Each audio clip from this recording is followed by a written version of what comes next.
Ya, kita sudah live di Instagram ya. Halo, selamat siang di Indonesia. Assalamualaikum semuanya. Kita ketemu lagi ya di live Instagram Let's Talk dan kita akan menunggu. Ya, baik, Pak Yai Husen sudah di sini.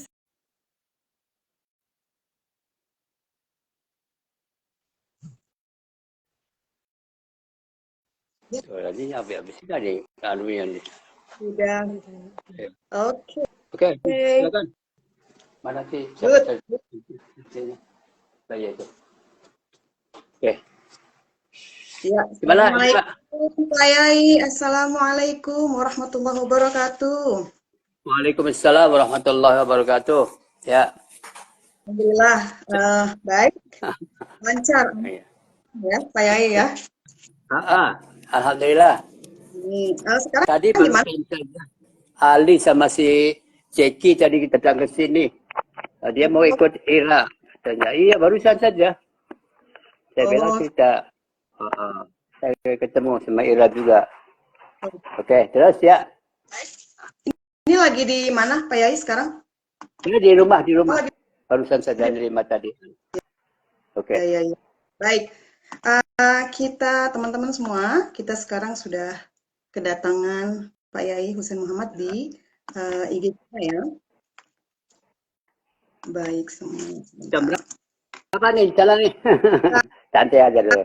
Ini di sini jam 3.39. Jadi nanti Imsaknya jam berapa? habis ini nanti saya sahur. Oh, gitu ya. Oh ya, oke deh. Ya terus. Ini masih jam belum sahur. Oke. Oke, baik teman-teman semua. Assalamualaikum warahmatullahi wabarakatuh. Salam sehat,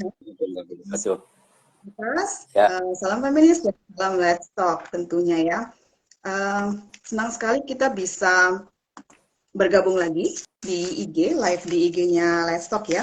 Kali ini live di Instagram with Let's Talk memasuki edisi yang ke-73. Ini edisi spesial Ramadan yang kedua ya. Jadi ada 3 kali, kemarin Sabtu dengan Mbak Pera Soparianti dari Direktur Rahima, kemudian Pak Yai Husein Muhammad, dan nanti Sabtu depan akan ada Lila Muzayanah ya, Ketua Alimat yang baru saja dilantik ya, terpilih dan dilantik nanti jam malam ya, malam jam 20.15 karena Pak Yai setiap malam habis tarawih itu ada kegiatan, makanya kenapa kemudian jadi siang hari waktu Indonesia. Jadi saya masih belum setuju. Baik, mudah-mudahan nggak ngantuk. Amin. Baik Pak Yai. Ya. Terima kasih sekali lagi ya Pak Yai Husein Muhammad sudah ya, gitu ya hadir di forumnya Let's Talk yang kesekian kalinya gitu dan ini langsung dari ini lagi di rumah ya Pak Yai ya posisi ya di dari Al-Fikir dari Cirebon. Ya. Nah teman-teman semua saya yakin sudah kenal beliau gitu. Ya, Sosok ini public figure ya, jadi semua sudah pada kenal. Dan beliau ini adalah pengasuh pesantren Darul Al-Fikr Cirebon, pendiri Fahmina Institute, juga menjadi tokoh kunci, salah satu tokoh kunci di KUPI, gitu ya, KUPI, Kongres Ulama Perempuan Indonesia, dan juga tokoh ada tokoh di balik berdirinya Rahima juga, dan ini Alimat juga, gitu ya. Jadi memang peran ini sentral sekali gitu.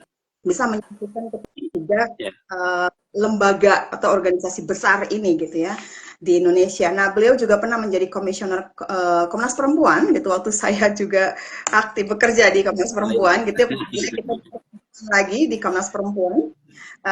Beliau adalah penulis yang sangat produktif gitu dan jadi sebenarnya sebagai generasi muda ini kita juga malu ya karena beliau ini masih sangat aktif menulis. Saya ingat di tahun 2021 saya datang ke Cirebon pada saat saya penelitian etnografi untuk disertasi saya mengunjungi beliau di pesantrennya pada saat itu dan membeli beberapa buku gitu. Jadi bukunya itu ada bukunya sekarang ya. Sudah ada berapa ya? 45 buku sekarang. 5 buku, luar biasa. 45. Iya, iya, iya. Teman pengen memiliki bukunya Pak Yai bisa datang langsung, bisa Iya. pesan ke Ya, pesantrennya. baik. Terima kasih juga Pak Yai, ini sudah diberi kesempatan untuk menulis buku di ulang tahunnya Pak Yai ya, dan Wah, sudah sudah dikirim ya? Tunggu ya. Maaf ya, bukunya saya terlambat itu. Aduh. sudah Oke, sampai saya kabari. Beliau terima ini kasih. seorang pemikir Islam, ulama feminis, mendapatkan Dr. honoris causa dari UIN Wali Songo, Semarang di tahun 2019 gitu, dan aktif mengampanyekan keadilan gender dan kesetaraan gender dalam Islam terutama. Baik, Pak Yai, kita punya waktu 1,5 jam dan pertanyaan kita agak lumayan banyak, jadi nanti mungkin bisa secara mendalam dan detail ya teman-teman semua ya, tapi yang penting cukup mendapat jawaban atau respons dari Pak Yai dengan atas beberapa pertanyaan yang saya ajukan, yang juga mungkin teman-teman bisa ajukan juga nanti pertanyaannya ya di chat yang ada di Instagram. Terima kasih untuk semua teman-teman yang sudah bergabung di live Instagramnya Let's Talk, dan nanti rekaman ini akan kita upload ya, akan kita unggah di kanal YouTube-nya Let's Talk. Teman-teman yang tidak punya IG itu bisa menyaksikan, dan kapan saja bisa menyaksikan gitu diskusi kita kali ini. Kali ini diskusi kita bertema Islam dan keadilan sosial pandangan ulama feminis. Saya akan mulai saja ya Pak Yai dengan pertanyaan paling mendasar dulu, gitu, yang paling mendasar tentang keadilan dan keadilan sosial. Nah, mungkin banyak yang bertanya-tanya ya, ingin tahu pandangan Pak Yai Husain Muhammad sendiri tentang keadilan dan keadilan sosial gitu. Sebenarnya bagaimana sih definisi keadilan dan keadilan sosial ini? Apakah Islam sendiri ini memang punya konsepnya tentang keadilan dan keadilan sosial gitu. Nah, jika Islam ini punya konsepnya sendiri nih Pak Yai ya tentang keadilan sosial dan keadilan, apa sih landasan dan dasarnya? Kemudian apa bedanya konsepsi keadilan dan keadilan sosial dalam Islam dengan di luar Islam? Mungkin kalau kita bilang di luar Islam itu lebih merujuk pada konsep keadilan di Barat gitu ya, versi Barat gitu ya, Pak Yai ya. Silakan Pak Yai, kita mulai diskusinya. Mangga Pak Yai. Terima kasih teman-teman sekalian. Assalamualaikum warahmatullahi wabarakatuh. Terima kasih kesempatan ini untuk keberapa kali, dan saya ingin menyampaikan rasa bangga karena teman saya Ira sama Farid itu teman akrab sejak dahulu kala ya, masih ingat saja dan masih merindukan saya aja. Oke deh, makasih. Jadi saya ingin mengatakan terlebih dahulu ya, bahwa keadilan itu adalah esensi agama-agama, bahkan menjadi visi dari agama-agama, tidak hanya Islam, tetapi juga agama-agama yang lain di seluruh dunia sepanjang sejarahnya. Saya menulis gini, saya menulis buku kebijakan para bijak bestari. Di situ saya mengurai tentang Hermes, tentang Socrates, tentang Platon, tentang Aristoteles, terus Plotinus, Iskandar the Great dan sebagainya dan sebagainya. Dan semua saya membaca dan memberikan kesan kepada saya bahwa semua sama, ingin memperjuangkan keadilan itu. Seorang sufi besar dan seorang filosof, saya kira juga terpengaruh oleh cara berpikir para filosof Yunani itu. Dia mengatakan, untuk apa kita diciptakan dan kemana kita diarahkan. Gitu. Dia menjawab pertanyaan itu. Tujuan tertinggi untuk apa kita diciptakan dan kemana kita diarahkan bukanlah untuk memperoleh kegembiraan hasad-hasad fisik, tetapi pencapaian ilmu pengetahuan dan mempraktikkan keadilan. Mempraktikkan, tujuannya adalah mempraktikkan keadilan. Basisnya adalah ilmu pengetahuan. Oke? Dua tugas ini, pencapaian ilmu pengetahuan dan mempraktikkan keadilan, adalah satu-satunya cara kita melepaskan diri dari realitas dunia hari ini menuju dunia yang di dalamnya tidak ada lagi kematian dan penderitaan. Oh, begitu. Itu seorang filosof, dan itu menyimpulkan dari banyak sekali pandangan keagamaan Islam sendiri, baik dari Al-Quran maupun hadis Nabi. Sampai kalau saya menyampaikan ini panjang, dalilnya panjang sekali, tetapi ya karena waktu ya, jadi sehingga saya hanya ingin menyimpulkan saja. Ini kesimpulan dari seorang pemikir Muslim besar. Apakah itu namanya Ibnu Taimiyah maupun Ibnu Qayyim al-Jauziyah maupun Al-Ghazali dan sebagainya. Begini maknanya. Idza zaharat amaratul adli wa asfar wajhuhu bi ayyi tariqin kana fasamma syar'ullahi wa dinuhu. Oke. Saya penting sekali untuk menyebutkan ini. Apabila telah nampak tanda-tanda indikator-indikator ada keadilan, dari manapun ia dihasilkan, oleh siapapun keadilan itu diperoleh, kita memperolehnya, maka disitulah aturan dan keyakinan Tuhan. Bahasa saya harus menjelaskan tentang ada dua kata yang seringkali disamakan tetapi menurut saya berbeda. Syariatullah dan dinullah. Jadi di situ apabila telah nampak indikator-indikator keadilan dari manapun datangnya dan dengan cara apapun ia mewujud, maka disitulah fasamma syar'ullah, syariat Tuhan, wa dinullah, dan agama Tuhan. Begitu. Begitu. Aturan Tuhan dan visi agama. Gitu. Gitu ya. Aturan Tuhan dan visi agama-agama. Oke. Karena itu, saya selalu ingin mengatakan, jika kamu menemukan keadilan dari manapun, maka ambillah. Jangan melihat pada identitas siapa yang mengatakannya. Yang penting adalah esensinya, bukan siapa yang mengatakannya. Gitu ya, meskipun ya kita masih perlu, jangan karena identitas tertentu kita bisa menerima, identitas tertentu yang lain tidak bisa kita terima, gitu kan. Jadi intinya begitu. Lalu biasanya orang akan bertanya tentang apakah keadilan itu, gitu ya. Para ulama mendefinisikan keadilan, memberikan atau meletakkan sesuatu pada proporsinya. Gitu. Al-syai' fi mahallihi. Satu. Yang kedua definisinya adalah ya'ta'u kulli dzi haqqin haqqahu. Berikan kepada yang berhak menerima haknya. Gitu.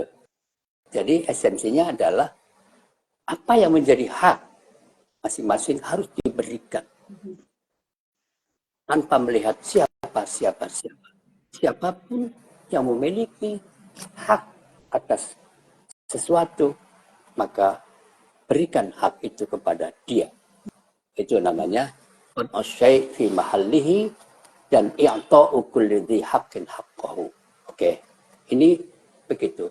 Tetapi saya ingin mengatakan basis dari memberikan hak secara proporsional itu, basisnya adalah kesetaraan manusia.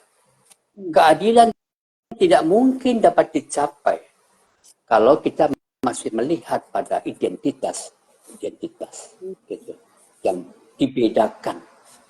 Gitu. Jadi orang kemudian juga memberi tafsiran keadilan adalah kesetaraan. Gitu. Tapi saya ingin mengatakan keadilan adalah konsekuensi dan tanggung jawab atas cara pandang kesetaraan manusia. Jadi keadilan itu basisnya adalah kesetaraan manusia. Kesetaraan manusia itu berarti sepanjang dia manusia, tanpa melihat identitas yang melekat atau dilekatkan kepada dirinya oleh sistem apapun, oleh cara pandang apapun, itu apa namanya menjadi dasar untuk menerapkan apa ya, mempraktikkan keadilan itu. Saya kira sangat jelas ya. Saya selalu ingin mengatakan kesetaraan manusia adalah konsekuensi paling logis dan paling bertanggung jawab atas keyakinan bahwa hanya Tuhanlah satu-satunya yang terhormat, yang tertinggi, yang terbesar, berkuasa, dan seterusnya. Nah, dalam konteks Islam itu kan kita menyebutnya tauhid. La ilaha illallah. Itu adalah tauhid. Tauhid berarti begitu. Hanya Tuhan yang maha besar, hanya Tuhan yang maha kuasa, dan hanya Tuhan yang maha mulia. Maka konsekuensinya selain Tuhan adalah sama di hadapan Tuhan. Oke? Selain Tuhan, maka sama di hadapan Tuhan sebagai hamba Tuhan. Itu jadi basis keadilan adalah kesetaraan manusia. Ini diungkapkan dengan jelas sekali di dalam ayat Al-Quran. Menurut saya ayat ini menjadi sangat sentral dari sistem kehidupan bersama antar manusia di dalam segala ruang dan waktu. Apa? Ya ayuhan nasu inna khalaqnakum min dzakari wa untha wa ja'alnakum syu'uban wa qabaila lita'arafu inna akramakum indallahi atqakum. Wah, ini sangat luar biasa ini ayat ini. Wahai manusia, aku menciptakan kalian ada laki-laki dan perempuan. Dan dari laki-laki dan perempuan itu, dari relasi laki-laki dan perempuan itu, kemudian berkembang biak dalam banyak sekali sistem kebudayaan, berbangsa-bangsa, bersuku-suku, gitu. Pokoknya dari kedua itu kemudian menyebarlah di berbagai macam wilayah dan dalam berbagai waktu. Jadi itu menjadi konsekuensinya apa namanya dari sistem relasi antara laki-laki dan perempuan itu, dan mereka nanti akan hidup di dalam ruang dan waktu kebudayaannya masing-masing. Jadi tetapi esensi dia sebagai manusia itu sama, gitu ya. Ya, itu dulu. Silakan kalau bisa ada dipotong, nanti akan saya lanjutkan. Masih banyak, jangan khawatir, pertanyaan masih banyak. Oh iya.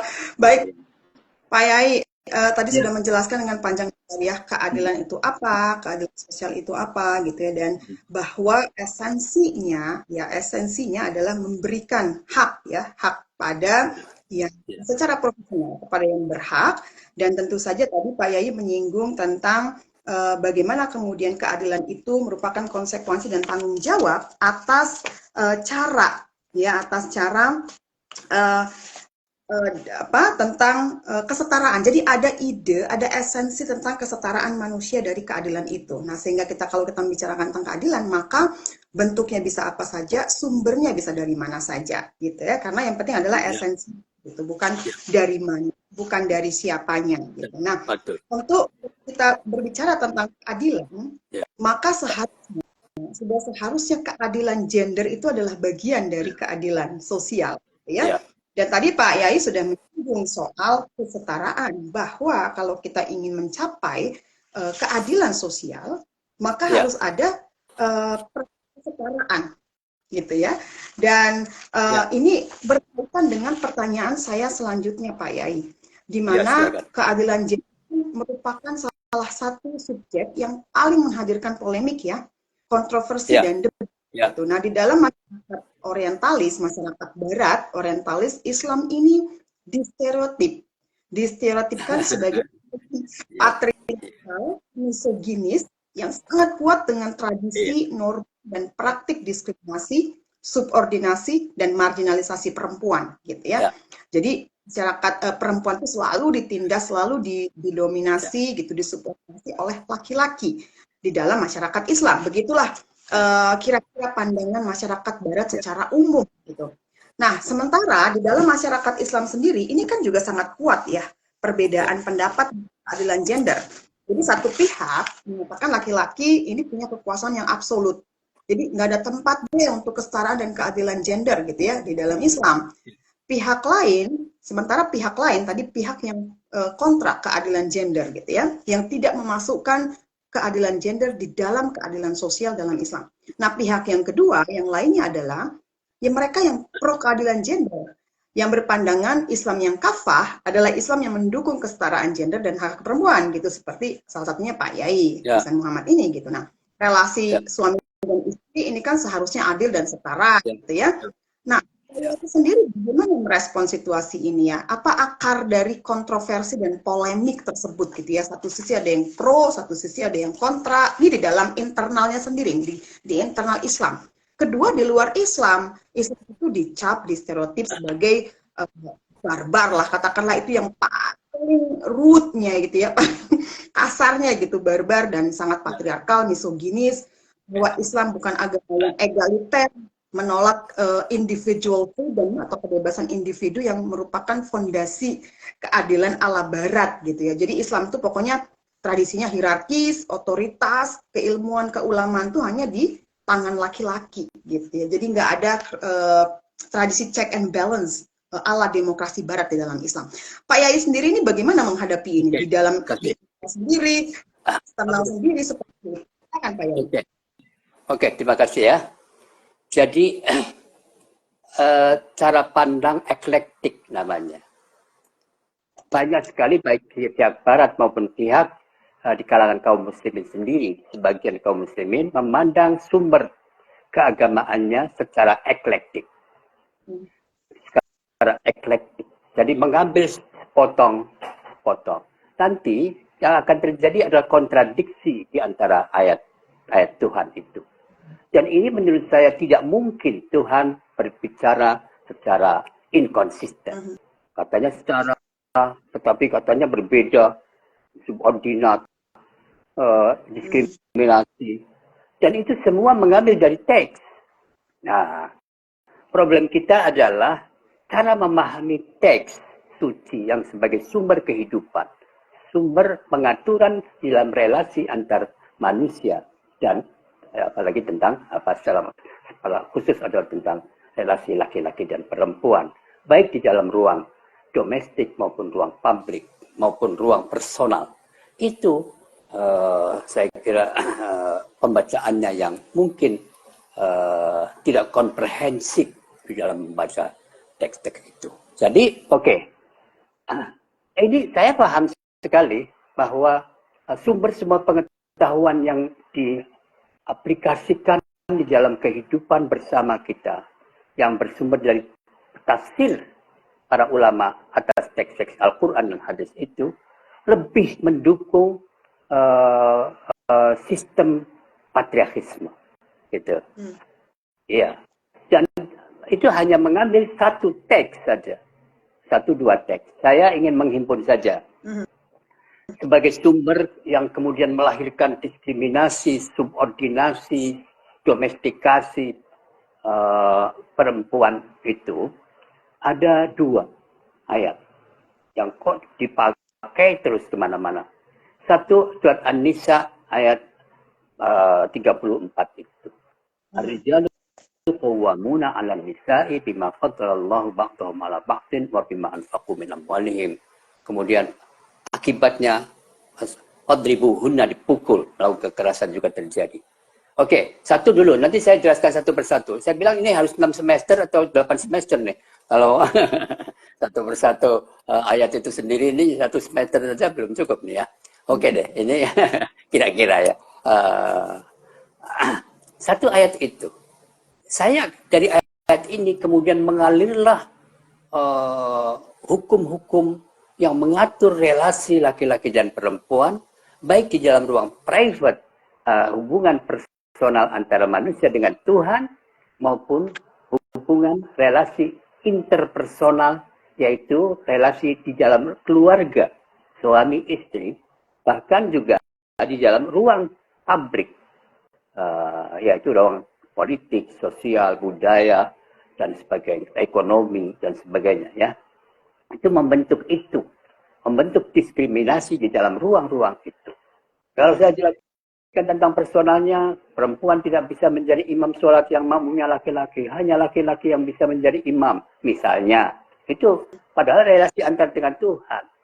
Itu relasi dalam ruang domestik, laki-laki sebagai pemimpin keluarga, perempuan dipimpin, penunggu rumah, dan sebagainya. Dan yang laki-laki lah yang bertanggung jawab atas ekonomi, perempuan menerima, gitu. Bahasa lain lebih singkat dan kasar adalah posisi berdasarkan ayat itu dipahami secara mapan, secara universal. Itu laki-laki lah subjek dari kehidupan. Perempuan adalah objek dari pengaturan dalam kehidupan bersamanya itu. Jadi diposisikan, akhirnya disimpulkan dari ayat itu, posisi laki-laki adalah subjek yang menentukan kehidupan di dalam rumah tangga, sedangkan perempuan diposisikan sebagai objek kehendak laki-laki. Harus nurut, dan seterusnya. Dan bahkan juga dalam ayat itu akan menimbulkan konsekuensi, wadribuhunna, pukullah dia kalau dia menolak kehendak suaminya untuk relasi seksual. Untuk misalnya gitu loh. Itu di situ jelas sekali ayatnya. Sampai ada berapa puluh saya sudah menghimpun diskriminasi di dalam teks-teks hukum di dalam Islam itu, di dalam bukan Islam ya, menurut saya di kalangan komunitas Muslim di seluruh dunia, gitu. Karena saya nggak mau itu Islam, tapi itu komunitas Muslim di seluruh dunia. Itu puluhan, 90 lebih sejak dia lahir sampai dia mati, bahkan sesudah mati, itu posisi perempuan itu ditentukan oleh laki-laki, pembagiannya dan sebagainya. Jadi bahasanya kesetaraan menjadi hilang dari ayat itu. Dan ini berarti bertentangan dengan prinsip tadi. Oke. Nanti apa yang salah ya? Nanti saya akan sampaikan apa salahnya, apa yang salah dari cara pemahaman ini. Menurut saya nanti banyak sekali kesalahannya. Tapi nggak tahu nih, saya kadang-kadang kalian di publikasi luas ini, jadi saya sebetulnya agak ragu-ragu ngomong plak-plakannya itu loh. Plak-plakan itu, terang-terangannya itu gimana nanti bisa didemonstrasi lagi nih. Waduh. Oke. Yang kedua, sumber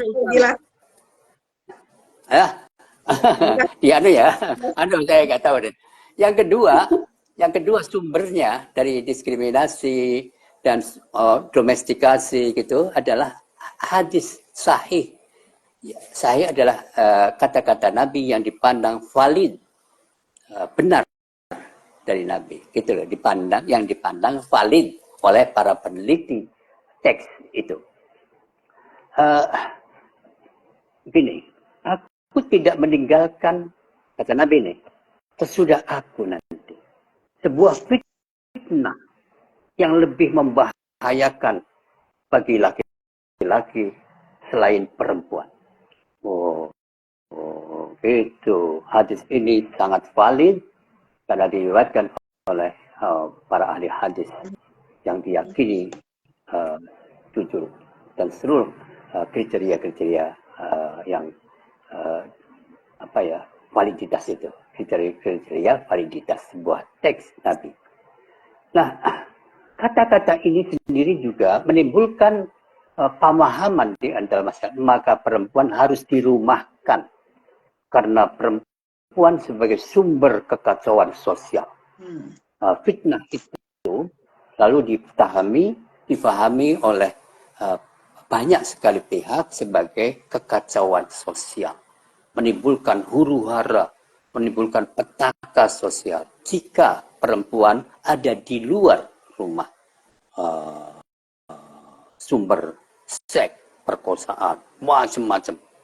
Nah, jadi itu ya Mbak Ira, nanti saya bilang ayat 1 diuraikan panjang sekali, teks hadis yang ini akan diuraikan panjang juga pemaknaan-pemaknaan atas teks itu sendiri. Jadi saya selalu mengambil dua sumber yang kemudian memiliki konsekuensi seluruh relasi. Subordinasi perempuan, diskriminasi perempuan, domestikasi perempuan. Begitu ya. Saya, kalau ditanya saya tidak setuju. Dan saya harus menafsirkan, memahamkan kembali teks-teks ini. Supaya tidak bertentangan dengan prinsip kesetaraan dan keadilan. Bagaimana? Apakah dijelaskan? Apakah sudah menjawab bahwa pandangan saya tidak sama? Saya menolak pandangan yang tadi. Apakah kata Barat Islam itu begitu?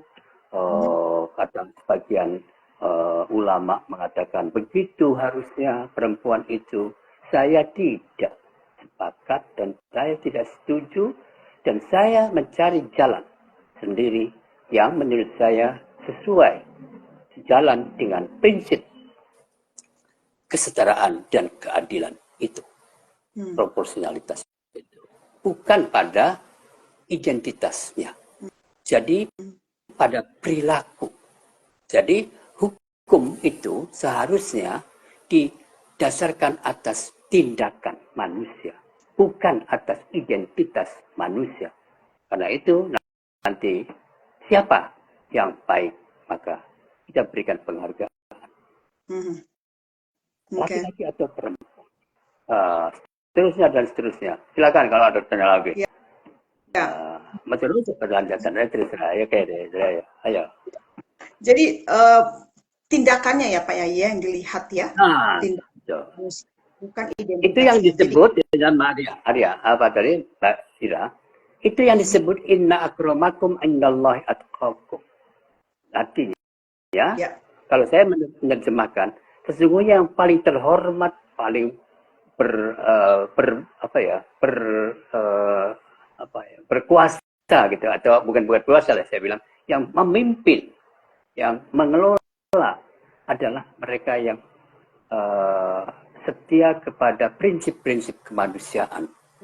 Takwa itu adalah prinsip kemanusiaan, pengendalian atas prinsip-prinsip kemanusiaan itu. Jadi bukan, jadi banyak sekali Mbak Ira, penafsiran-penafsiran baru, mungkin baru ya. Takwa itu pengendalian diri, gitu. Jadi yang paling terhormat di hadapan Allah, siapapun yang paling mampu melakukan pengendalian diri, pengendalian atas dirinya, emosinya, cara berpikirnya, kekuasaan dirinya, dan sebagainya, dan sebagainya. Yang harus dilakukan oleh orang ini adalah proporsionalitas itu.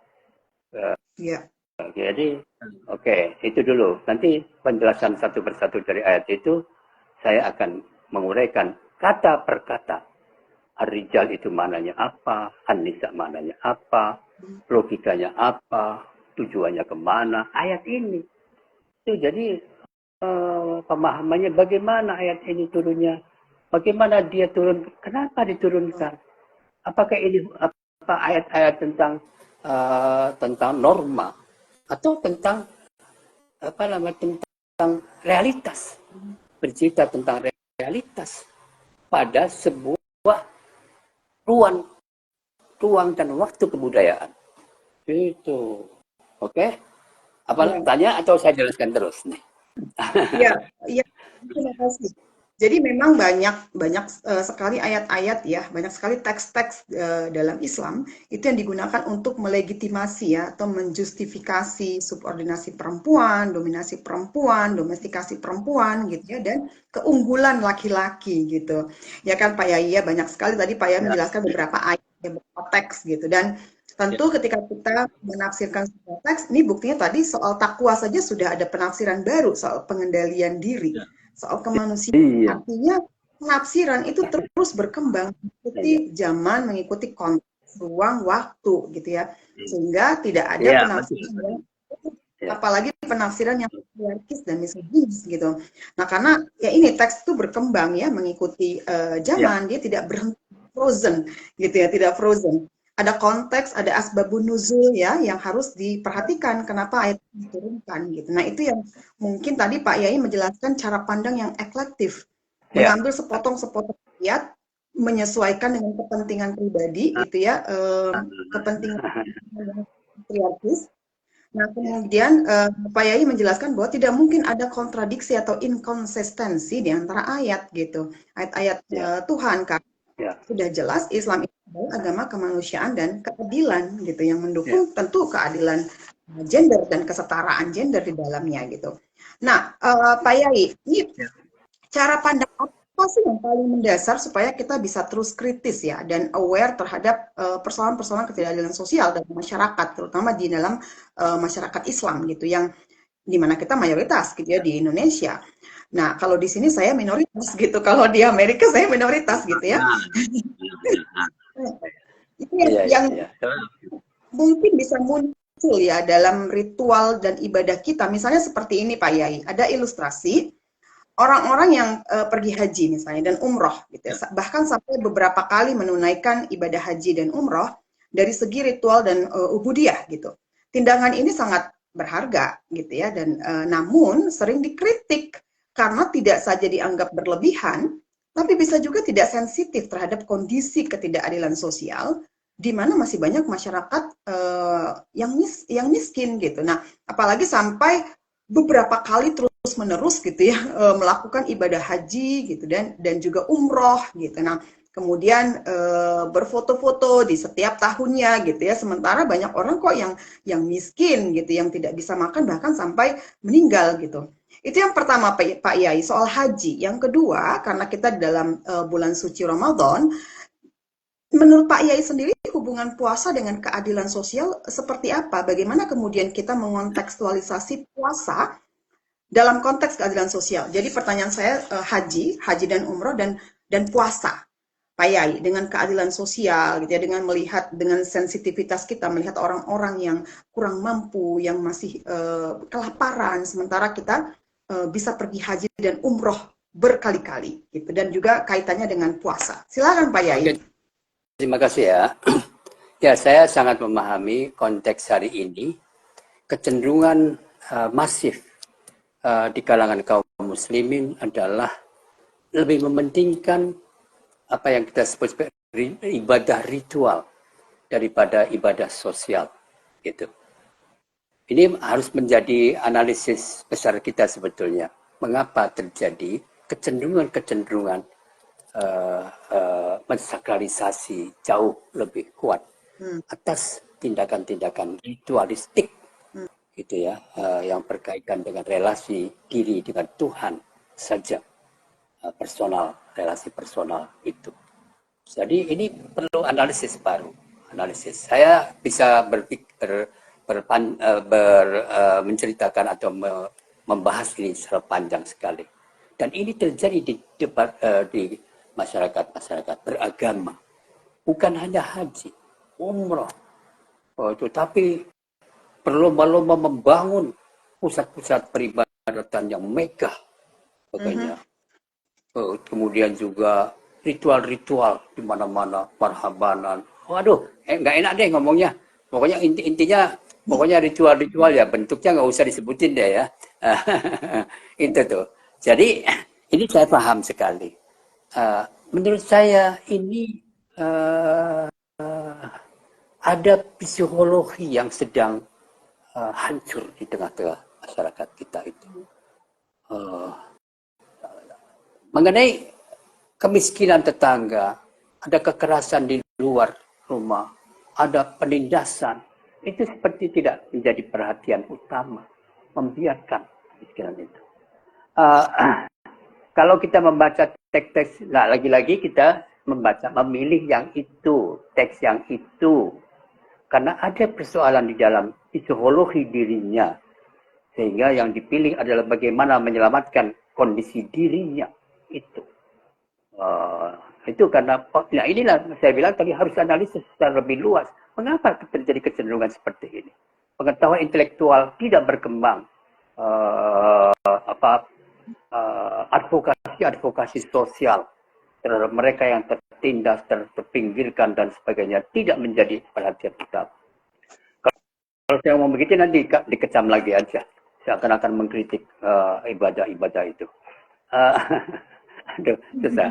Saya tadi bicara agak panjang dengan Ali sama si Jackie dari mana gitu loh.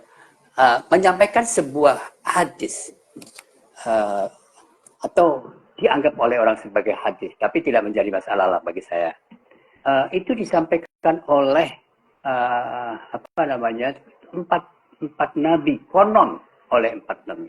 Tapi saya ingin mengambil esensi ya, dan ini esensi itu menjadi ada di banyak sekali, menyebar di ayat-ayat Al-Quran. Laisal birru an tuwallu wujuhakum. Waduh, luar biasa. Nanti panjang deh. Tapi intinya gini aja, karena saya mengambil yang singkat-singkat aja. Nabi-nabi pembawa kitab suci itu. Dari Nabi Dawud membawa Zabur, Nabi Musa yang membawa kitab Taurat, Nabi Isa yang membawa kitab Injil, Nabi Muhammad yang membawa atau menerima kitab Al-Quran. Konon sama-sama menyampaikan pertanyaan kepada Tuhan. Ya Tuhan, di mana aku bisa menjumpaimu? Ya Rabbi, aina wajadtuka? Di mana aku bisa menjumpaimu? Terus Tuhan mengatakan, wahai hambaku, carilah aku di tengah-tengah mereka yang hatinya luka. Gitu. Utrubni indal mungkasirati qulubuhum, pecah hatinya. Perantakan hatinya itu. Apa ini makna dari yang lara itu, luka hati itu apa? Itu disebutkan di dalam sebuah hadis qudsi. Itu ada di dalam kitab Arba'in Nawawi itu. Maknanya kan begini. Wahai hambaku, aku sakit. Tapi kamu tidak menjenguk aku sakit. Hamba kemudian menjawab, wahai Tuhan, bagaimana mungkin engkau sakit? Engkau Tuhan semesta, pencipta segala macam. Tuhan menjawab, iya betul, aku adalah Rabbul Alamin, penguasa semesta ini, pengatur semesta ini. Tetapi lihatlah hambaku, si A, B, C, sakit. Kamu tidak menjenguk dia. Andai kata kamu menjenguk dia, kau akan menemukan aku di sana. Oh, hebat. Yang kedua, wahai hambaku, aku minta makan. Ya Rabb, ya Abdi istat'amtuka, bahasa agamanya, bahasa teks hadisnya itu. Aku minta makan kepadamu. Falam tut'imni, tetapi kamu tidak memberi aku makan. Hamba kemudian mengatakan lagi, bagaimana Tuhan lapar? Engkau pencipta semua yang ada di muka bumi ini. Apa saja adalah anugerahmu. Kau yang menciptakan, milikmu semua, milikmu. Iya, betul. Tetapi lihatlah hambaku lapar. Kamu tidak memberinya makan. Andai kata kamu memberinya makan, kau akan menemukan aku di sana. Yang ketiga, itu adalah aku haus. Kamu tidak memberi aku minum. Dijawab yang sama, kamu tidak memberi minum. Andai kata kamu memberi minum, kau akan menemukan aku di sana. Ini menurut saya adalah prinsip-prinsip fundamental dalam visi agama. Visi agama-agama. Fundamental sekali. Justru sampai kemarin saya bilang, nabi-nabi itu sendiri memilih untuk bisa merasakan apa yang dirasakan oleh mereka. Puasa itu menjadi satu cara Tuhan menyadarkan manusia betapa kelaparan itu. Bagaimana lah gitu. Agar Anda merasakan betapa. Itu baru 1 hari. Anda saja sudah menyesal, merasa apalah. nggak enak lah, bukan begitulah. Buru-buru cari makan. Cobalah katanya, kalau itu berlaku, kelaparan itu berhari-hari. Tidak ada batas waktu mereka-mereka yang sakit berhari-hari, yang lapar, yang haus. Bagaimana? Itu hanyalah satu contoh saja. Saya bilang ini luar biasa ini. Saya nanti bicara di mana ya? Nurholis Majid juga tentang hal ini. Itu tuh susunannya itu dari, aduh luar biasa. Dari syahadat, kemudian sholat, zakat, puasa. Ini adalah fase-fase yang kemudian harus menyentuh kepada kesadaran diri di dalam diri manusia. Itu. Jadi pengakuan atas Tuhan, kemudian bagaimana relasi dengan Tuhan melalui sholat itu, bagaimana membagi keuntungan kepada masyarakat miskin, dan bagaimana merasakan penderitaan mereka yang menderita. Macam itu tadi, tidak makan berhari-hari dan sebagainya. Nanti pada akhirnya sih haji itu kesatuan kemanusiaan, seharusnya begitu. Jadi itu cara Tuhan mendidik manusia secara bertahap. Pada akhirnya Tuhan menjamin pahala sebesar apapun hanya di dalam puasa. Jadi kullu amal ibni adam lahu illa shaum, katanya. Semua pengabdian manusia itu untuk dirinya sesuai dengan proporsionalitasnya. Yang baik akan lebih baik, kalau dipahala baik, kalau jahat akan dihukum jahat, gitu kan. Nah, kecuali puasa. Puasa itu milik aku. Hanya aku yang mengetahui. Dan akulah yang akan memberikan pahala. Terserah aku kepada dia. Oh, gitu. Betapa hebatnya nilai yang terkandung di dalam puasa itu. Jadi, ya nantilah kasus-kasus haji miskin itu nanti kasus-kasus ini prinsip-prinsip besarnya aja. Itu kan akhirnya manusia aja juga. Jadi hebat sekali menurut saya, masya Allah, puasa itu mengandung. Nah, ada dua tujuan puasa itu kan, la'allakum tattaqun, gitu. Itu menurut saya menarik sekali. Kutiba alaikumusyamu kama kutiba alal ladzina min qablikum la'allakum tattaqun. Ditetapkan di dalam untuk kalian dan untuk orang-orang sebelum kalian agar berpuasa. Agar apa? Agar kamu mampu mengendalikan diri.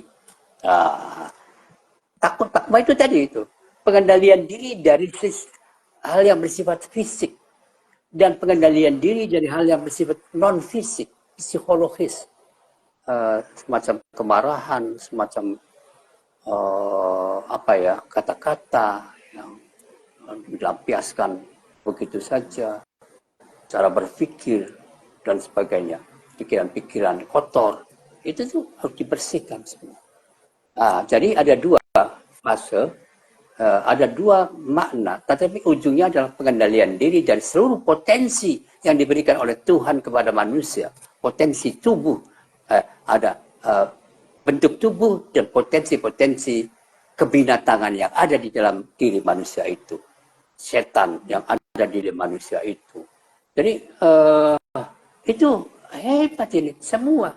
Dan bahasa yang lain adalah meditasi. Puasa adalah proses meditasi. Dan ini agama-agama, para pemimpin agama, Buddha lah, semua Nabi Isa lah, Nabi Musa lah, Nabi Muhammad lah, itu melakukan meditasi untuk menyadarkan diri tentang realitas yang seharusnya menjadi pikiran, gagasan bagaimana menyelamatkan mereka yang menderita itu. Gini, ada satu hadis ya, yang saya ngaji malam itu, kata Al-Bukhari. Jangan kamu abaikan orang yang datang dan menunggu di depan pintumu, membutuhkan bantuanmu. Dengan kamu sibuk menjalankan ibadah-ibadah sunnah. Bukan wajib. Melayani, menemui mereka yang menunggu dan memberikan bantuan menolong mereka yang membutuhkan bantuan lebih utama daripada ibadah personal, ibadah nawafil bahasanya. Nafilah itu atau tambahan itu, bukan ibadah fardu itu. Jadi ya kalau haji ya sekali aja, murah ya sudah. Itu sebenarnya yang sisa duitnya dibagikan pada gitu. Ayat Al-Quran yang kedua yang selalu saya ingin sampaikan juga, kebaikan itu apa sih? Ada dua kata, albir dan ada al-khair. Nah, Al-Quran mengatakan albir. Lan tanalul birra, kamu tidak akan memperoleh kebaikan albir sampai kamu memberikan apa yang kamu senangi kepada orang yang membutuhkan. Waduh, luar biasa. Saya membutuhkan untuk diri saya sekian, tetapi ada orang yang membutuhkan, maka saya berikan apa yang saya butuhkan itu kepada dia. Biarkan saya.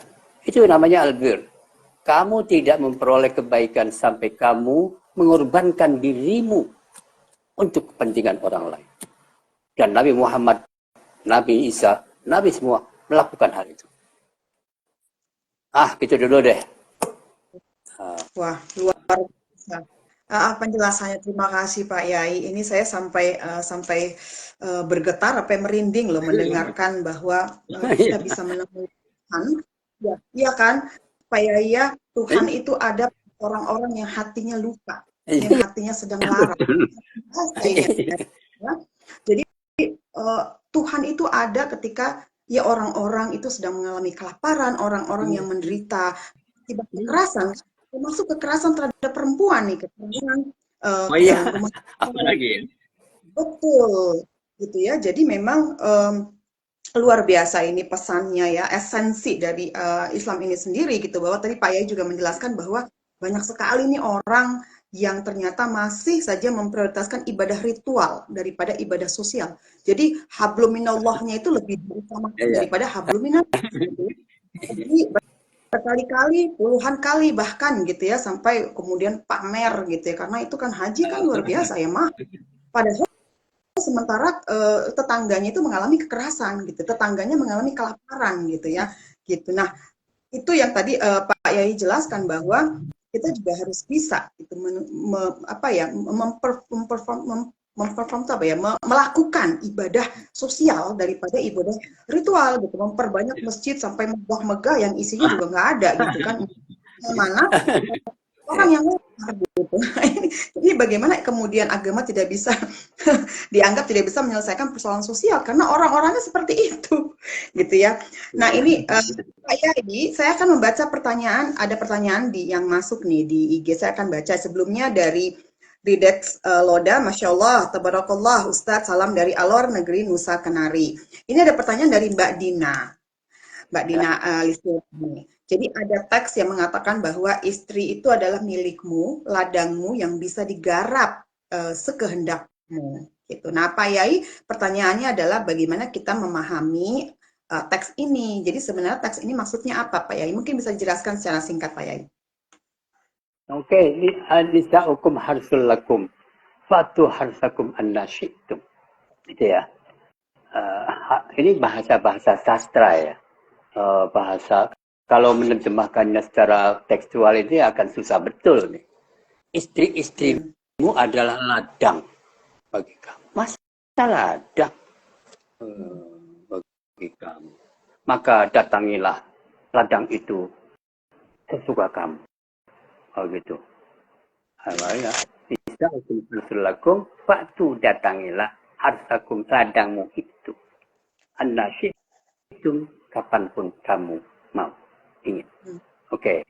Jadi ini saya selalu mengatakan begini, sebagai pedoman sajalah. Kita tidak boleh hanya memahami teks secara tekstual, harfiah, tetapi harus memahami teks itu apa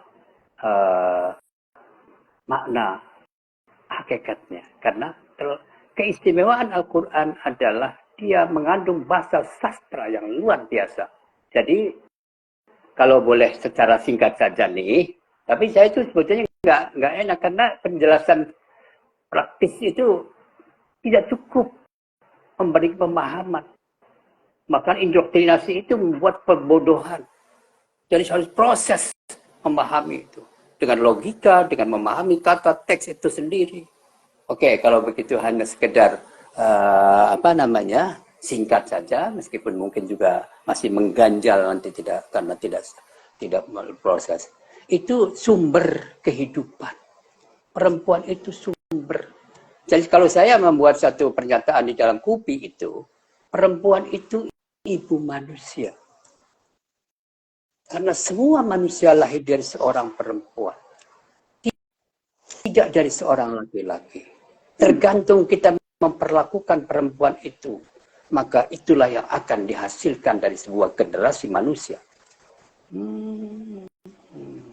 Membuat dia bodoh akan melahirkan generasi bodoh. Membuat dia luka hatinya akan menyimpan luka lara itu dan akan menumpahkannya kepada anak-anaknya. Kalau mengalami kekerasan, dia mengalami bahwa itu adalah melekat di dalam hatinya yang sulit sekali untuk diketahui kapan dia sembuh. Dan itu akan melampiaskan kepada yang dikuasai oleh ibu itu, anaknya. Karena anak itu adalah dibentuk oleh orang yang paling dekat. Yang paling dekat adalah kedua orang tuanya, dan yang paling dekat di antara kedua orang tuanya adalah ibunya, karena dia setiap hari bersama anak bayi itu. Jadi gitu, kalau kamu membuat perempuan itu, ibu itu, ya ibu itu tentu saja perempuan. Itu, nisa hukum itu ibu loh, istri loh. Nisa hukum itu istri, bukan perempuanmu, bukan perempuan, tetapi istri yang gitu ya. Itu tuh, kalau menjadi cerdas, akan melahirkan buah yang cerdas. Mandiri akan mandiri. Kuat akan menjadi kuat. Sampai ini mungkin akhir saja ya. Saya membuat sebuah doktrin yang saya sampaikan di dalam sebuah forum-forum KUPI, akan di Facebook dan sebagainya. Karena perempuan itulah ibu manusia, maka perempuan harus sehat secara fisik maupun psikis maupun reproduksinya harus sehat. Yang kedua, perempuan harus cerdas secara intelektual. Yang ketiga, perempuan harus mandiri secara finansial. Ini sebuah isi atau esensi dari eksistensi manusia. Tergantung. Kalau sistemnya kita menciptakan perempuan sebagai subordinat, sebagai berhak untuk dilakukan kekerasan oleh kekuasaan itu, maka akan lahir generasi-generasi yang Masya Allah, miskin, bodoh, luka, dan seterusnya, dan seterusnya. Jadi, itu menurut saya, tafsir tadi. Bisa hukum harus lakum fatuhan sakum anasyitum. Tapi kalau Anda membaca tafsirnya nggak begitu. Tanya sama saya apa tanya tafsir? Kalau tanya tafsir yang berkembang, ya kapanpun kamu perempuan harus menerima dengan cara apapun, dari belakang, dari depan, dari atas. Itu ada begitu itu. Saya paham tafsir-tafsir yang klasik itu. Tapi saya tidak menyalahkan mereka ya, tetapi itulah pemahamannya yang dikemas oleh sebuah tradisi patriarkisme, misoginisme. Itu persoalannya. Yang harus kita perbaiki adalah bagaimana menciptakan, menghapus sistem patriarkisme, apalagi misoginisme. Yang harus kita bangun sistemnya itu, baik sistem tradisi, maupun sistem hukum, maupun sistem pandangan keagamaan, itu ya harus diperbaiki. Itu saya. Setuju atau tidak setuju ya sudah, itu sih hak orang ya.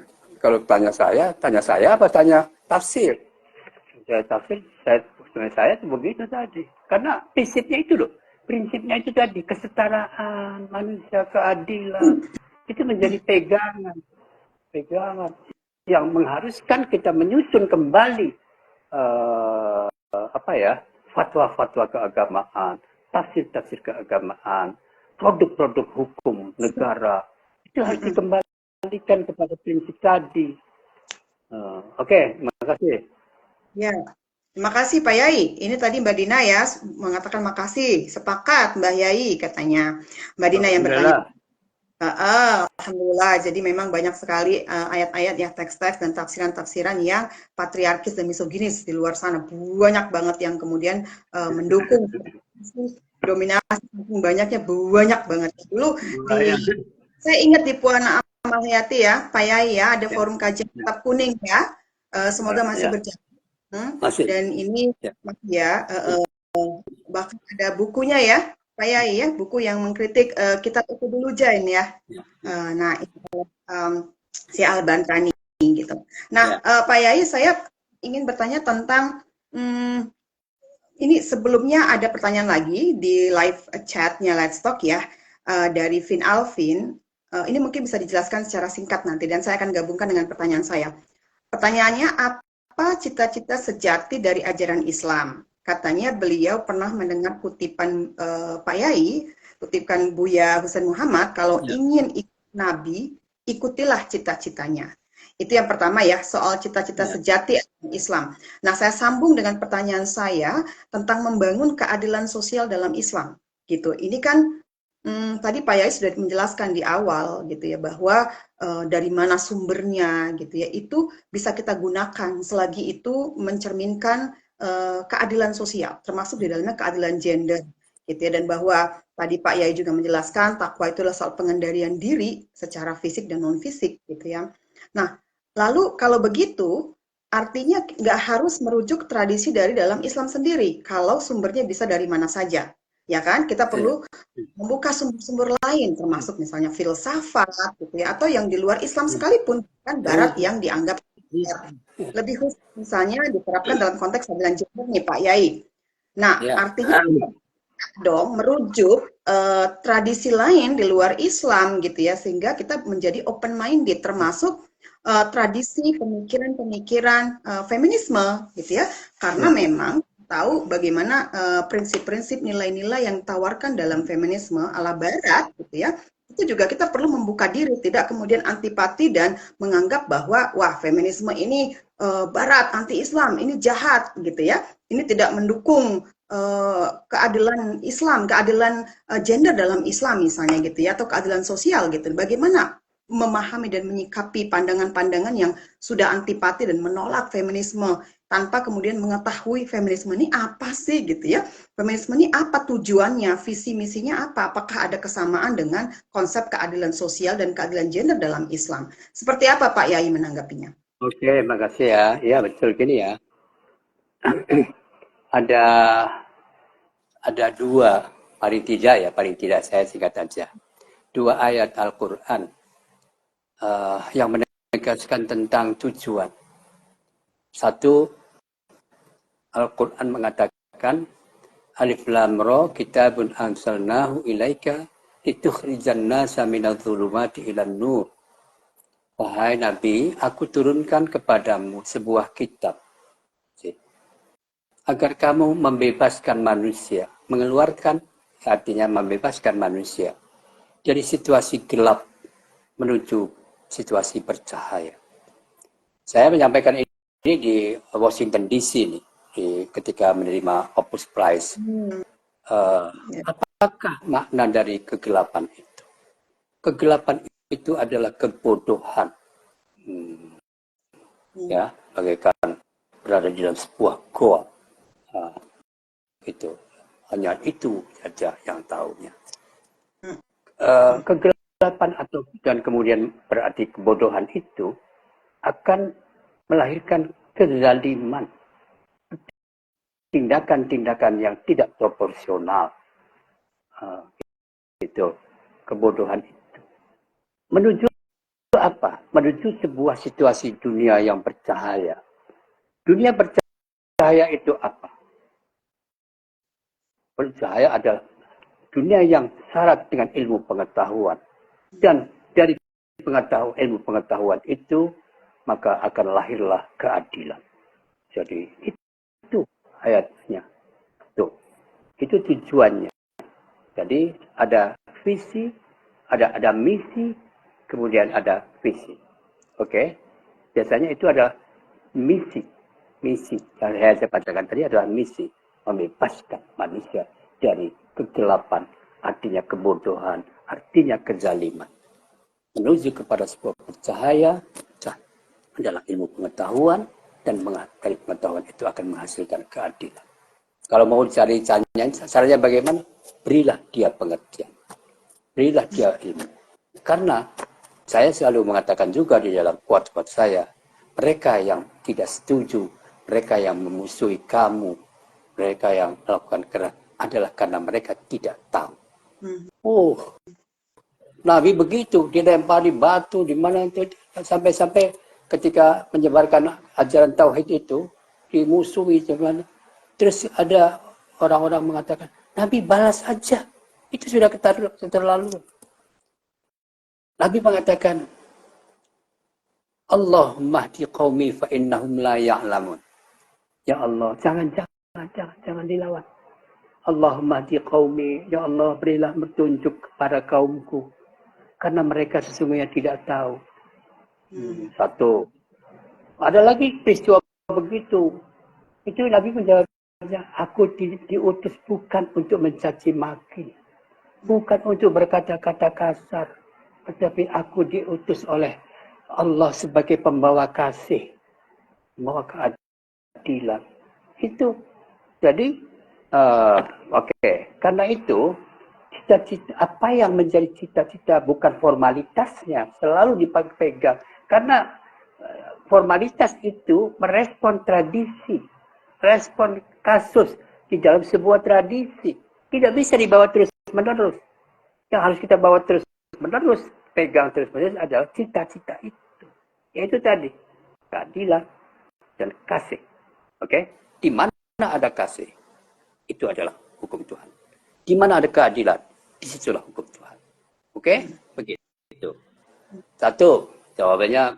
Tapi kalau lebih luas lagi, saya menghimpun apa yang kita sebut sebagai tujuan syariah. Tujuan aturan Tuhan. Apa? Paling tidak ada 7. Yang kedua disebut sebagai maqasidus syariah itu. Tujuan-tujuan syariat itu. Apa itu? Hifdzun nafas, perlindungan terhadap eksistensi hidup. Ya, perlindungan terhadap hak hidup. Nomor 1. Yang kedua, hifdzu al-aql, perlindungan terhadap akal, berpikir. Kebebasan berpikir. Itu. Kemudian ketiga adalah perlindungan terhadap kehormatan diri manusia. Manusia itu makhluk terhormat, karena itu harus dilindungi. Keempat adalah perlindungan terhadap reproduksi, berketurunan. Harus dilindungi. 5, perlindungan terhadap hak milik. Begitu. Gitu. Hifdzun nafas, hifdzul aql, hifdzul ardi, hifdzul nasl, hifdzul al-mal. Dan lebih, kalau dalam konteks sekarang, saya menambahkan sebagai perlindungan terhadap lingkungan hidup. Tidak boleh dirusak dan sebagainya. Itu kalau boleh disebut saja, dikonversikan di dalam konteks hari ini, 5 atau 6 atau 7 perlindungan itu adalah sama dengan perlindungan terhadap hak-hak asasi manusia. Itu. Ya, 1. Jadi tujuannya itu. Kalau yang lain itu cara saja. Dan cara itu ya disesuaikan dengan kondisi ketika teks itu dihadirkan, di mana, kapan, dalam kebudayaan apa. Sama kalau saya jelaskan tadi Ar-Rijal Qawwamuna juga akan saya jelaskan itu. Itu benar, itu bukan salah. Karena logikanya benar dalam konteks di situ, waktu itu, dalam kebudayaan itu.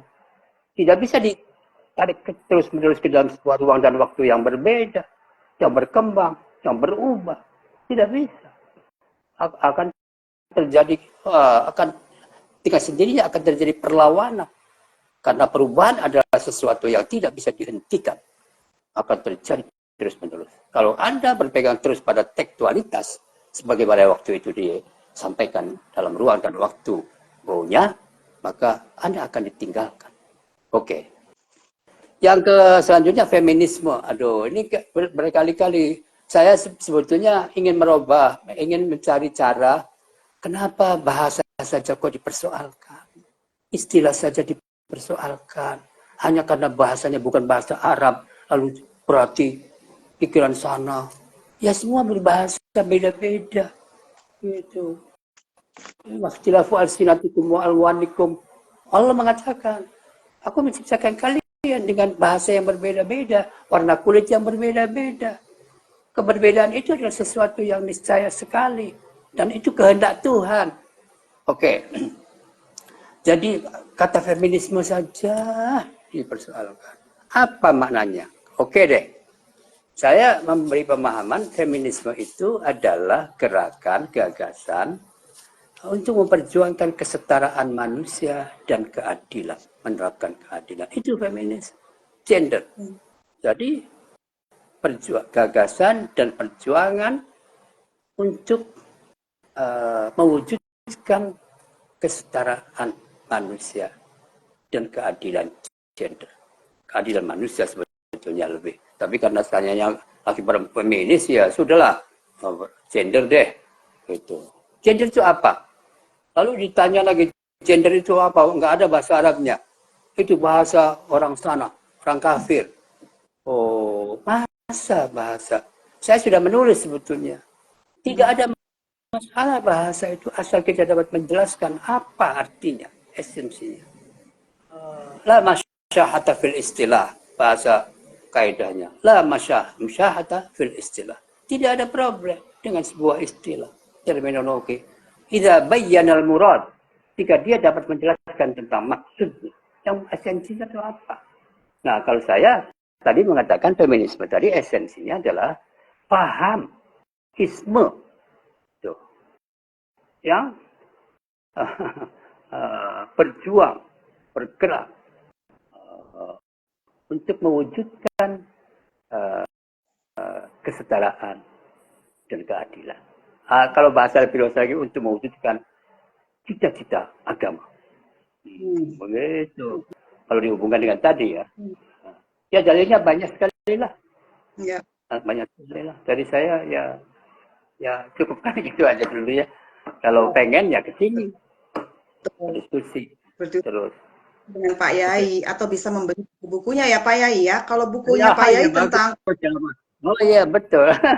Makasih ya. Kalau saya pas saya ke sana itu melihat, waduh, pengen borong semua gitu ya. Pak Yai, kalau Pak Yai tentang feminisme ada di buku apa? Mungkin teman-teman nanti bisa. Ya kalau secara terma tertentu menjelaskan tentang feminisme tentu tidak ya.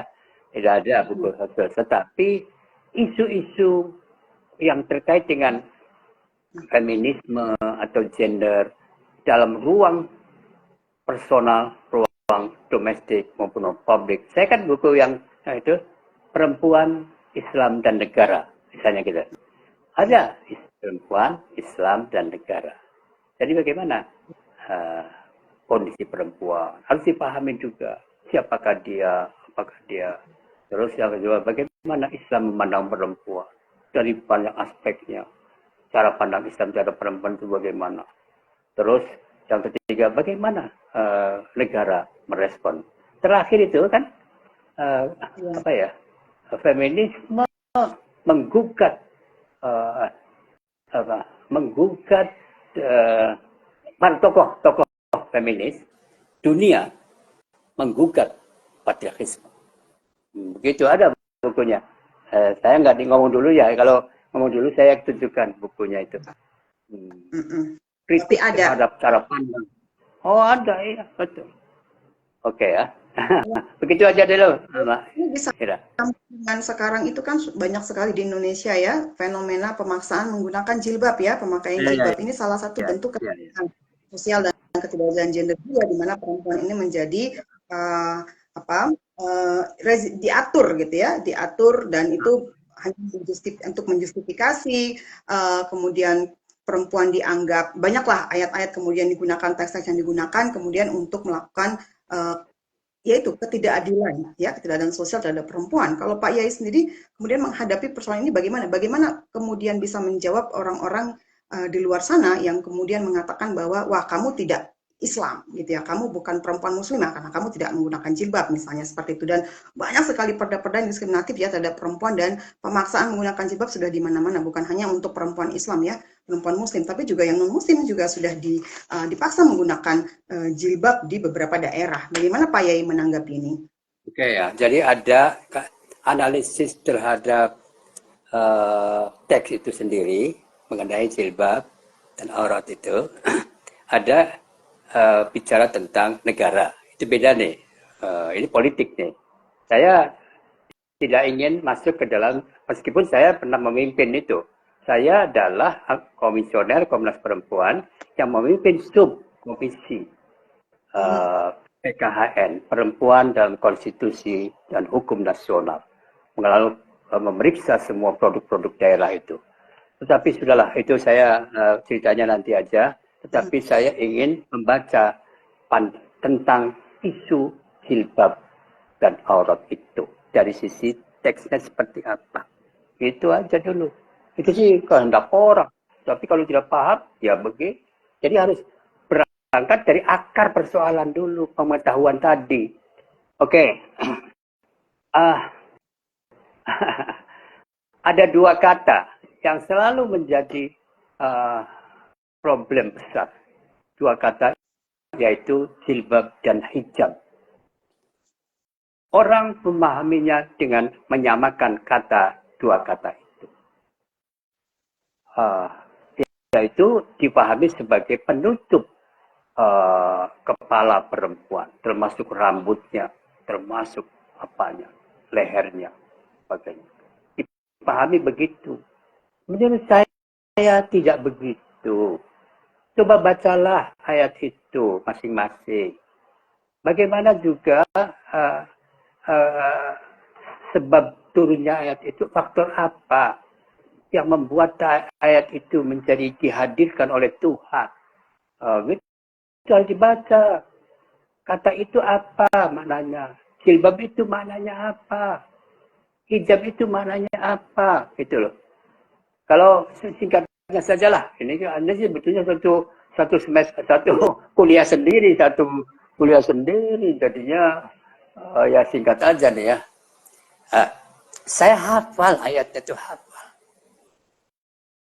Ya ayuhan nabiyyu qul li azwajika wa banatika wa nisa'il mu'minina yudnina 'alaihinna min jalabibihinna. Dzalika adna ay yu'rafna fala yu'zain. Oh gitu. Wahai Nabi, katakan kepada istri-istri, wabanatika dan perempuan-perempuan anakmu yang perempuan dan perempuan mukmin, hendaklah mengulurkan jilbabnya. Itu ya. Mengapa? Selalu mengapa? Zalika adna ayyurafna, supaya mereka dikenal. Gitu aja kata-kata dikenal. Dikenal dari apa? Itu juga harus dijelaskan. Dikenal sebagai apa? Maka kalau kamu, maka tidak akan mereka tidak akan dilukai, disakiti. Gitu. Jadi dipahami secara tekstualnya, nanti kalau tidak pakai jilbab, maka akan boleh diperkosa, akan dilecehkan. Aduh, salah sekali. Jadi begini, saya telah menulis dalam buku Jilbab dan Aurat itu tentang ayat ini. Jilbab itu apa? Oh, gitu. Apakah Anda telah membayangkan sebelum ayat turun itu, perempuan-perempuan di Arabia itu tidak pakai kerudung? Apakah Anda membayangkan begitu? Tentu harus dipelajari antropologinya, secara analisis antropologis. Saya bilang, sebelum ayat itu turun, semua perempuan bahkan laki-laki telah memakai kerudung tanpa melihat siapa agamanya. Karena itu mereka berada di Arabia dan negara-negara padang pasir itu memang panas. Bahkan Anda bisa melihat di Mesir, bisa melihat di negara-negara Maroko, Tunisia, Persia, dan sebagainya yang wilayah geografisnya adalah panas padang pasir itu. Maka itu adalah pakaian-pakaian yang benar, betul, relevan. Jadi tidak melihat pada itu agama. Dan Nabi datang belakangan. Dan untuk apa sebetulnya? Jadi begini, sebetulnya perempuan, jadi ceritanya ada istri Nabi dan anak-anak perempuan muslimah Nabi sore-sore itu ingin melakukan buang air. Jangan bayangkan buang air itu ada kloset, ada toilet, nggak ada. Di rumah juga nggak ada. Tetapi di lapangan-lapangan, di bawah pohon, di bawah gunung dan sebagainya. Nah, tiba-tiba ada anak-anak muda laki-laki yang mengintip.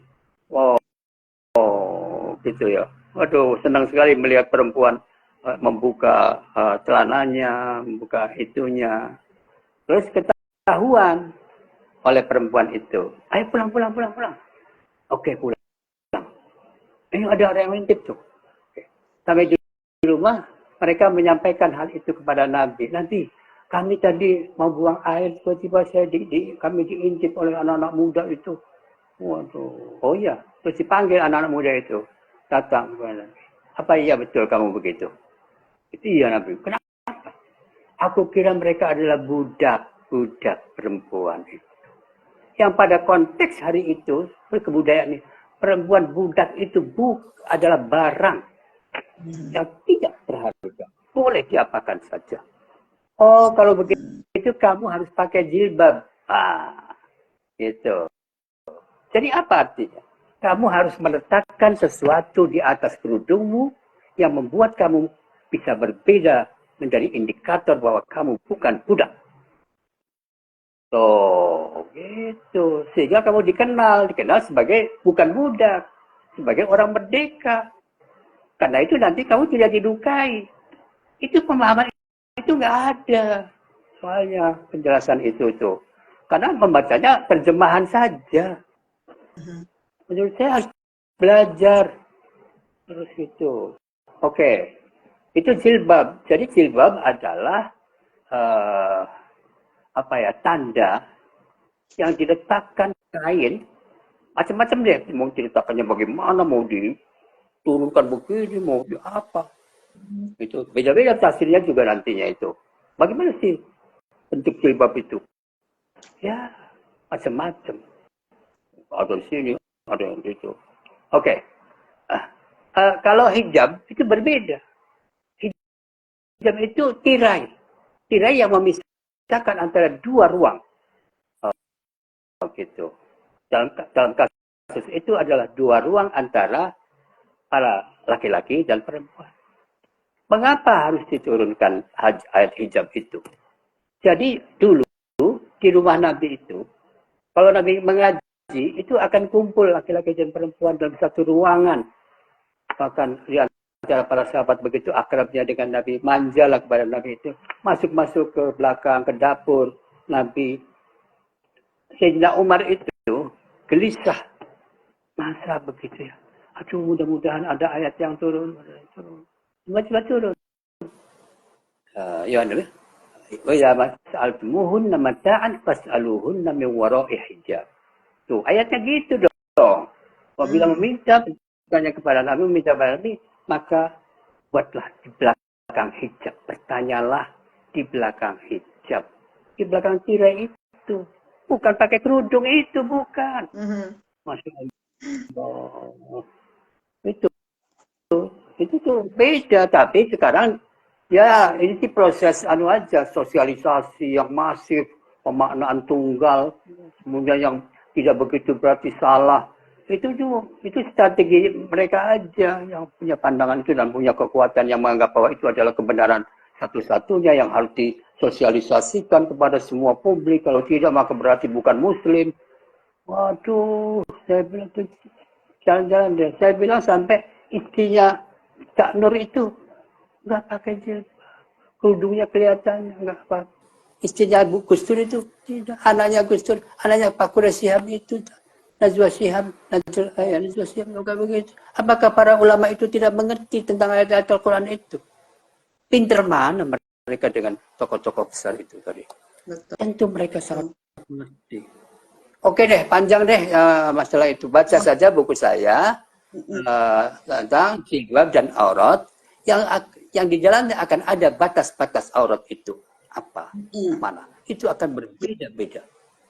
Nah, seperti Ira itu ada pendapatnya nggak apa-apa. Bukan aurat itu.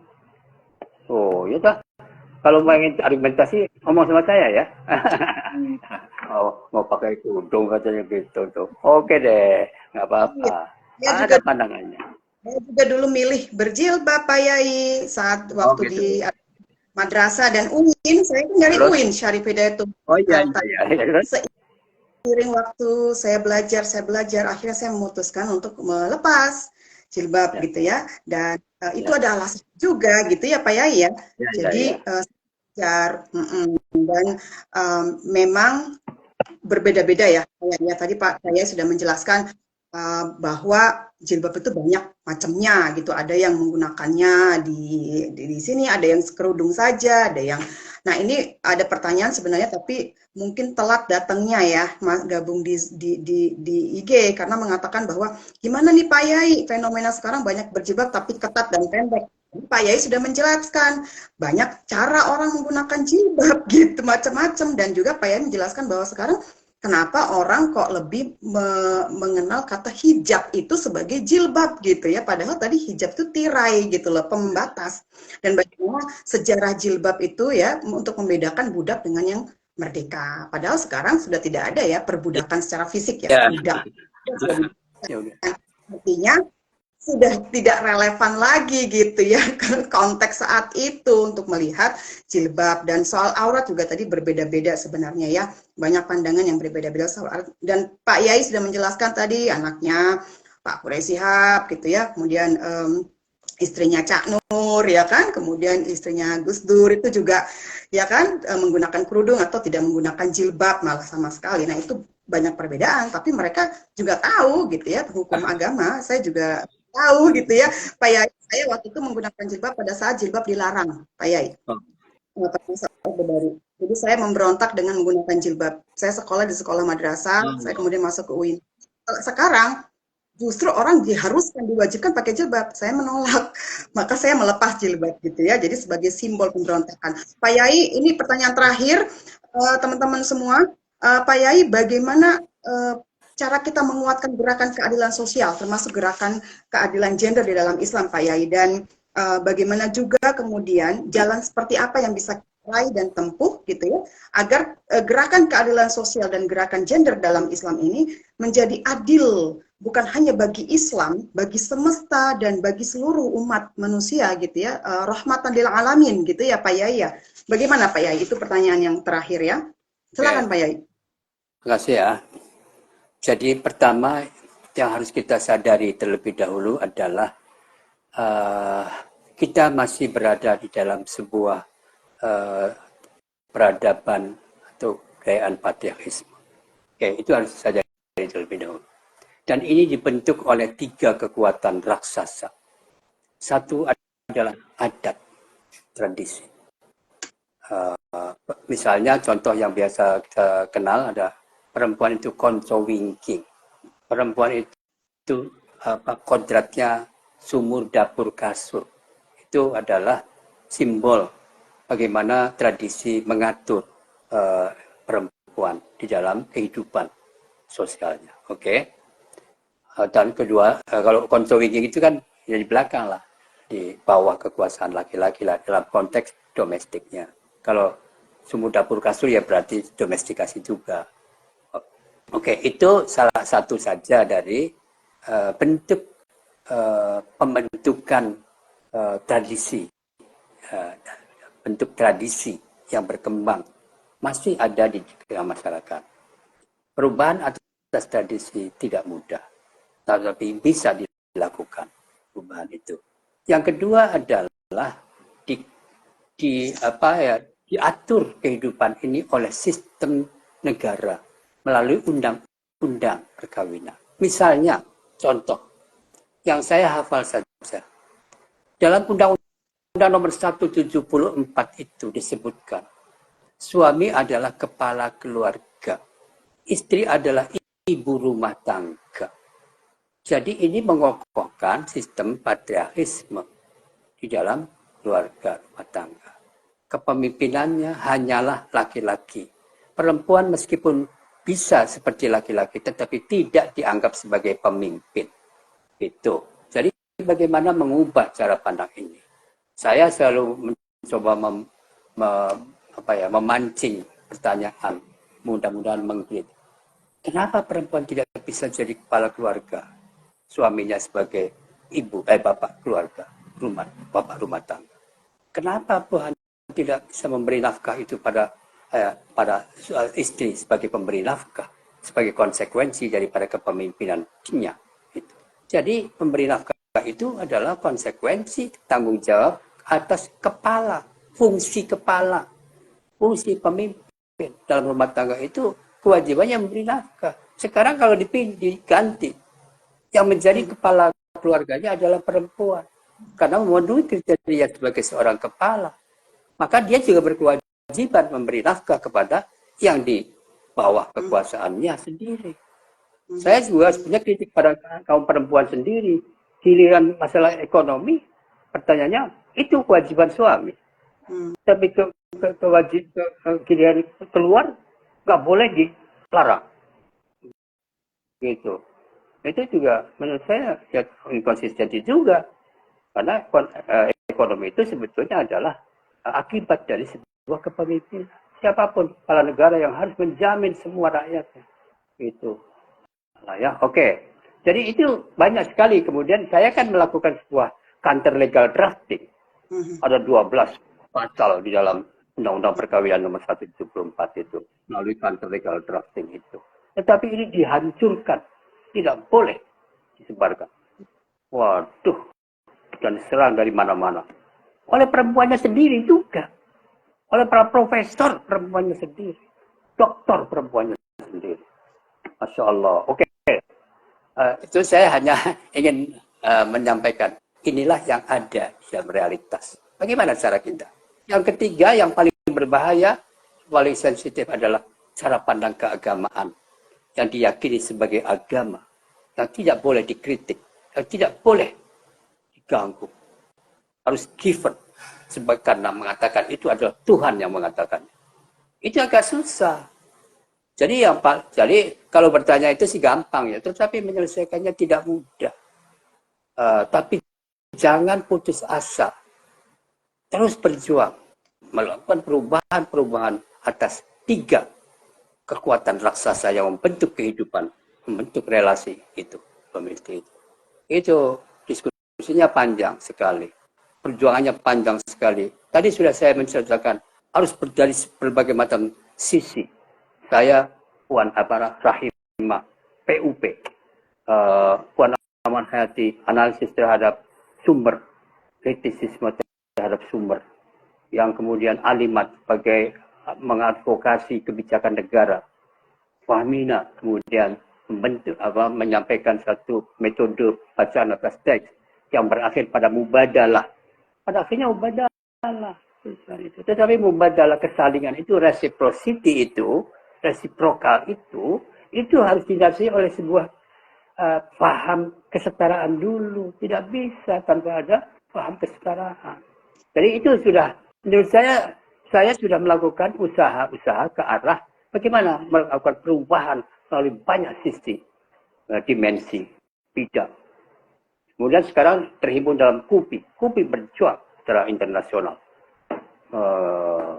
Banyak sekali.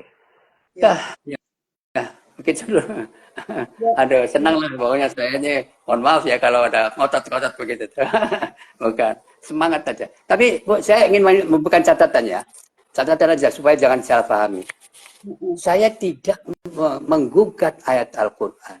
Ar-rijalu qawwamuna itu benar, adil dalam realitas kehidupan saat itu di situ. Itu betul. Jadi kalau saya mengkritik itu berarti nggak setuju ya? Tidak sama sekali. Setuju. Untuk konteks di situ. Waktu itu. Oke. Yang kedua mengenai jilbab itu. Saya bilang bukan berarti membolehkan orang bebas tidak berjilbab. Tapi terserah Anda mau memakai atau tidak memakai. Itu hak Anda saja. Saya tidak melarang, tidak mewajibkan. Begitu aja. Jangan salah pahami nanti. Wow, kalau begitu, orang supaya telanjang semua. Oh ya, nggak begitu cara berpikirnya. Tapi jangan menganggap bahwa orang yang tidak berjilbab adalah orang kafir, bukan muslim. Jangan. Walibas taqwa dzalika khair itu. Al-Qur'annya mengatakan pakaian takwa itulah yang terbaik. Pengendalian diri itulah yang terbaik. Bukan tubuh yang terbuka. Oke. Jadi panjang deh. Tubuh yang terbuka atau tertutup ya Pak Yai ya. Jadi takwa, pengendalian diri. Selagi dia bisa mengendalikan diri secara fisik dan non fisik tadi ya gitu. Nah, Pak Yai mengatakan bahwa ternyata memang perspektif keadilan gender itu bukan secara otomatis dimiliki perempuan gitu ya, tapi yang berjenis kelamin perempuan pun bisa menjadi pendukung utama ya kan dari misoginisme dalam kehidupan kita atau patriarkisme ya Pak Yai ya.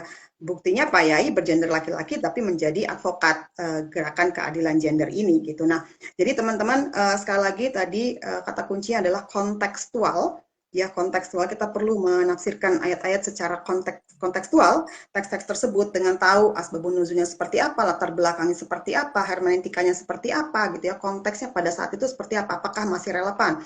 Kalau Pak Yai menjelaskan tadi soal budak, nah sekarang budak sudah merdeka, sudah tidak ada lagi mereka yang dianggap budak gitu ya. Pada saat itu ada untuk jilbab pembedaan identitas antara budak dan merdeka gitu. Nah, kemudian tadi Pak Yai juga menjelaskan bahwa kemungkinan perempuan menjadi kepala rumah tangga dan ini sudah terjadi Pak Yai. Penelitian saya menunjukkan kerja rumah tangga migran Indonesia itu menjadi kepala keluarga dan mereka bukan lagi sebagai ibu rumah tangga saja gitu, tapi tidak diakui oleh negara dalam undang-undang yang Pak Yai sebutkan tadi ya, undang-undang perkawinan gitu.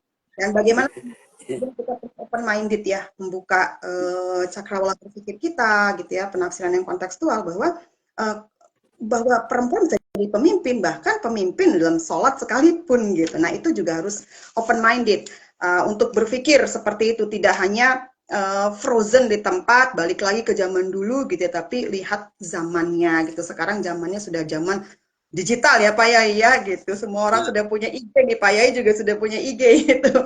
Nah, baik teman-teman, itu saja mungkin tidak mendalam ya, tapi cukup menjawab pertanyaan teman-teman semua. Kita sudah 1,5 jam lebih dan kita akan mengakhiri diskusi kita. Sedikit pengumuman dari saya, Sabtu depan, Saturday Night with Last Talk Live Instagram, on Instagram, jam 20.15 setelah tarawih akan ada Iklilah Muzayanah, Ketua Alimat yang baru, kita akan berdiskusi tentang Islam dan keadilan gender. Dan untuk KCIF nih, teman-teman semua, the annual Kartini Conference on Indonesian Feminism. Jadi ini kedua ya, yang kedua nanti pendaftaran peserta konferensi itu bisa di Senin ya, kami akan mengeluarkan flyer atau poster ya, teman-teman semua silakan mendaftar gratis itu secara online. Juni ya, kita akan lakukan 24 sampai 30 Juni hanya pagi dan malam hari. Silakan untuk bergabung bersama kita. Dan 21 April tepat di hari Kartini setelah Lebaran kita akan meluncurkan buku Transformasi Feminisme Indonesia hasil dari KCIF konferensi tahun lalu ya teman-teman. Baik, terima kasih Pak Yai Husain Muhammad. Sekali lagi mohon maaf ya. Sedikit closing statement saya. Ya, closing saya akan statement. Teman-teman terima kasih ya untuk yang sudah hadir dan saya serahkan ke Pak Yai untuk memberikan closing statementnya. Oke. Ada dua paling tidak. Menarik sekali. Perempuan itu lahir dari cahaya Tuhan. Dia bukan sekedar kekasih. Bahkan bukan sekedar makhluk perempuan. Ciptaan Tuhan perempuan. tetapi perempuan adalah kreator. Oh, kreator. Dialah yang mencipta. Oke? Uraiannya panjang. Yang kedua, perlakukan orang lain sebagaimana engkau ingin diperlakukan. Jangan perlakukan orang lain dengan cara-cara yang kamu sendiri tidak ingin orang lain memperlakukannya kepada kamu. Yang ketiga, ini yang mungkin penting sekali. Bila lilin telah kau nyalakan, jangan berdiri memandanginya saja. Bawalah ia ke tempat lain yang membutuhkan cahaya. Jika Anda telah memperoleh pengetahuan ini, yang mungkin bagaikan lilin, maka jangan untuk dirimu sendiri, tetapi bawa ke tempat lain untuk memberikan cahaya kepada mereka yang membutuhkan cahaya itu.